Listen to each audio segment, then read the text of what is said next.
So I was thinking about my other video I made last week about enemas, and I actually was thinking that there's a lot that I didn't exactly say that I probably should have, especially if it's your first time, or maybe even if it's like not your first time, it's just you haven't done one in a while. There are some common mistakes that I personally made, and so just to keep you from, hurting yourself or not getting the most out of your coffee enema, I thought I would just share them with you. And so I think the number one and one of the most important ones is to not use like tap water or spring water. Like, you really need distilled water. The first enema I ever did years ago, I think I just used regular water, and it gave me awful like stomach cramps, and it lasted for hours.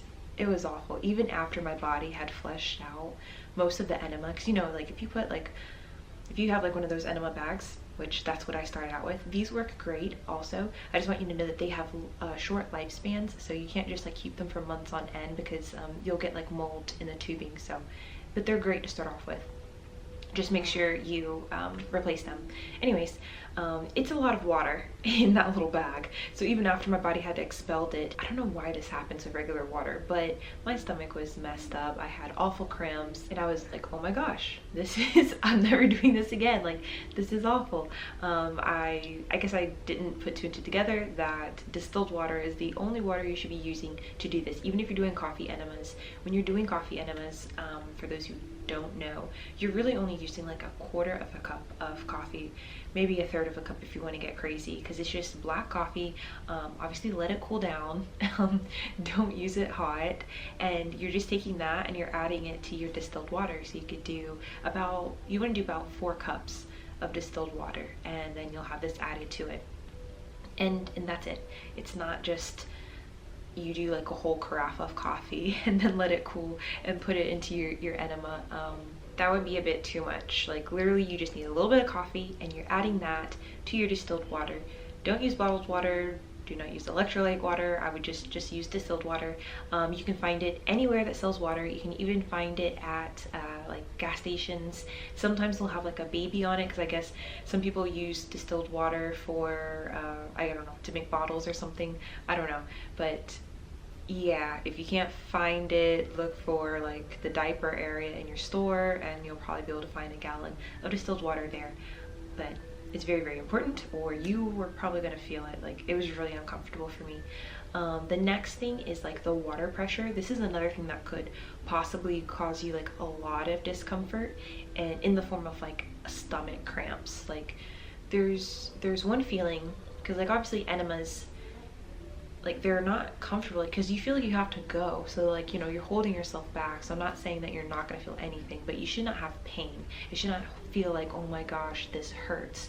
And if you have the water pressure on your hose, especially if you're using a hose like from one of the bucket enemas or the bag enemas, if you have that pressure and it's coming out too fast, that's what's basically going to give you stomach cramps, and it's going to be uncomfortable, and you might even notice you're not even able to keep it inside of you for as long as you normally would. So you definitely want to have it like on a slower drip, just something that feels comfortable to you. Like I said, the administration of the water is going to take at least 10 minutes, about, even when I'm using the bulb, because I like the bulb because like I can kind of speed it up even faster, but still, like with my pressure, I can still squirt it in there gently instead of just you don't want like a supersonic pressure and all that water like shooting into there. But yeah, the application of getting all of the water into your colon, like, it's gonna take probably around 10 minutes or so, 8 to 10. So it's not just supposed to be 2-3 minutes, oh, all the water's inside of me. Well, if you notice that you have stomach discomfort, that's probably why. You will notice, if you haven't done an enema before, this happens to everyone, you literally watch your stomach grow.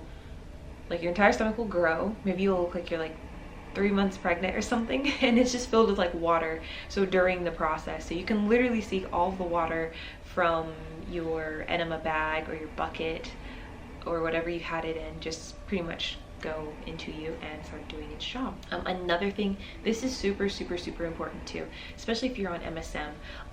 Enemas, all enemas, not just coffee enemas, but especially coffee enemas, they all dehydrate you.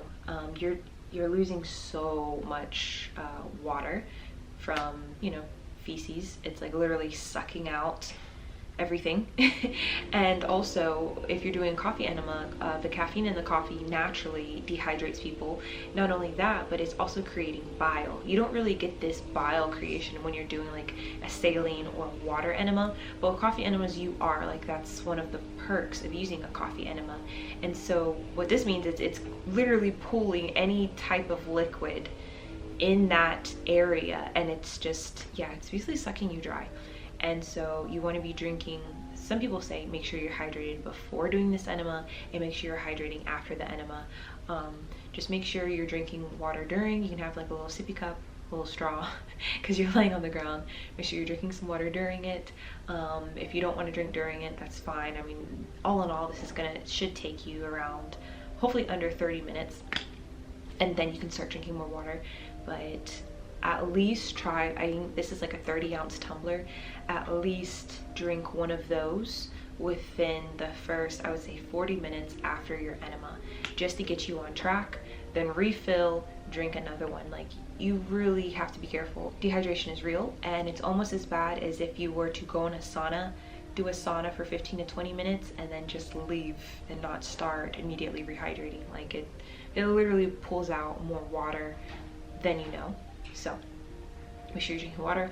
Also, some people have electrolyte imbalances after doing enemas. Again, it's dehydrating you. So if you have some type of after workout drink or a sports drink like a Gatorade, a Pedialyte, you could drink that as well. And I would say make sure you have that on hand if you start to get any type of headache afterwards, because some people, when they get dehydrated, they get headaches, especially if you're on MSM. And so not everyone will have to do like a Pedialyte afterwards, or a Gatorade afterwards, or some electrolyte powder added to water. But if you do notice that you're having discomfort even after your enema and you're just not feeling right, it could be because you have an electrolyte imbalance, and you need to start obviously drinking water, but also making sure you get those electrolytes back. And sometimes you can up your electrolyte intake just by like doing like raw leafy greens and vegetables and stuff like that. But if not, then something quick would be, you know, a Gatorade or a Pedialyte. Another mistake was not laying on my left side. Apparently laying on the left side and like having one of your legs like kind of bent, like the knee bent, kind of like closer to like your stomach, that basically allows the mixture to reach your colon quicker and do its job. So make sure you're laying on your left hand side. So that means your left leg would be straight, your right leg would be the one that's bent. And yeah, it doesn't have to look like you're like stretching, it doesn't have to be uncomfortable, but that is the position. So the cool thing about enemas is that it's not just for boosting your glutathione reserves, it also helps with like getting like a flat stomach, because it's just taking out all of that waste, anything that you have caked up in your colon.